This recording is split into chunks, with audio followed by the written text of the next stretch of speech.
Hello, and today I will show you how to carve a pumpkin in Minecraft. This works on any version in Minecraft, so let's begin.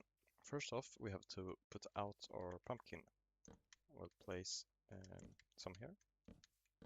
Then we take a shear and we will right click on this, and it became a pumpkin face. You can do this on either side on this, but you cannot make it on top or the bottom. So if I want to do on this side, I right click here. If I want to do on this side, I right click here. And you get the idea. So this is how you do it, very easy. You only need 2 iron for this and a pumpkin. And when you break this, you will get them, I'll show you.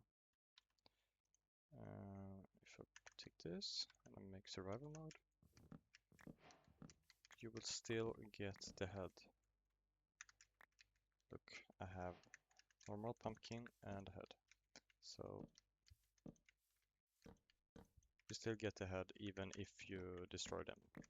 So thank you for watching.